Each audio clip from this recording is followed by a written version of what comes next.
I want you to see this movie. The subject is structure of education in India. They should recognize the tendency in their adolescent children to spend money for wrong causes. Parents are often handicapped due to their weak economical or cultural and educational backgrounds. Also, many parents cannot spare enough time to watch their children because of pressure of their jobs, business, or other engagements. It is during the years of class 9 to 12 that the children drift into bad habits and bad company. The parents should look out for any setback in the progress in her studies. The child's education should progress in a way suitable for her to take up the chosen career. Each student is a precious asset to his parents. She is probably the only child and the parents are anxious that she becomes a successful human being. Therefore, they dream of making her well equipped to pursue a career that will make her or him wise and rich. There begins a phase of confrontation between the parents and the child. The child begins to dislike some of the things that the parents say or do. He will protest the conditions laid down by the parents, such as early to bed and early to rise. He will probably begin to steal money to go to a cinema show. He might fall into bad company and develop bad habits. He might get addicted to different drugs available on the street. He might develop friendship with girls or start a love affair. If the parents do not come to know of his march towards wrong path, then the parents will probably regret very much. The only child in the family is going to be a waste. Therefore, it is at the age of 13 or 14 that the parents should begin to orient the child towards a career they wish him to take up. Because if the child begins to think of the career and the benefits he will get from it, then he might take a responsible course.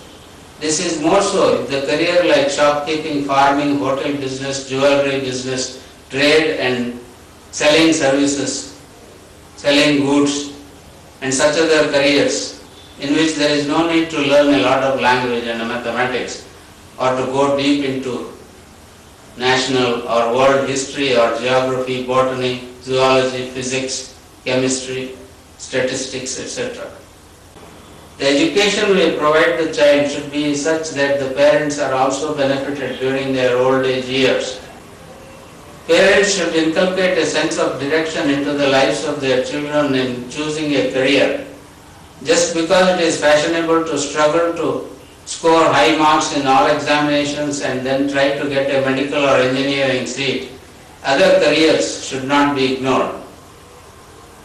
It will be ideal for a son or a daughter of a shopkeeper to begin to attend the father's shop and learn the trade right from the age of 14, and soon after he completes a certain amount of education. Such a child can continue to learn different subjects while he pursues a career in his father's shop. It is possible for a person to read books and gain knowledge from many sources, even after he quits school and joins some trade in his father's firm. In fact, the self-study by a person yields better results than forcing information in a classroom. Self-study is purposeful and creative, involving research by the person who is learning. In the present system of education, a student goes on to study languages, history, geography, mathematics, social sciences, chemistry, physics, biology and computer applications all the way from the nursery school, kindergarten school, primary school, secondary school and then different colleges. The government tries to make students go to school and study at least up to the 10th standard. When a student completes the 10th standard, he is at least 16 years of age, a young man, grown-up young man. Or woman. Children are usually individualistic from the age of 13 or 14 in that they form an opinion of their own in many of the day-to-day matters, and many times they are realistic and practical. They imbibe the thoughts they read or hear or watch on the TV and in the newspapers, if they develop good qualities like honesty, truthfulness, and follow the advice of their parents and teachers, then they will soon make up their decision regarding the career they wish to take up. At present, unfortunately, throughout the 12 years of schooling, the children learn very little about the careers they will ultimately take up. They are taught languages, arithmetic, and social studies up to the 8th standard. All this that they have learnt up to the 8th standard might probably be the only knowledge that will be of some use in most of the careers they are going to take up.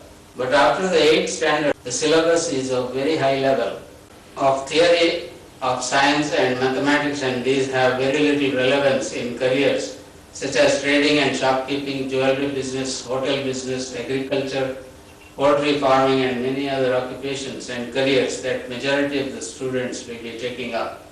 Only a few will become doctors and engineers.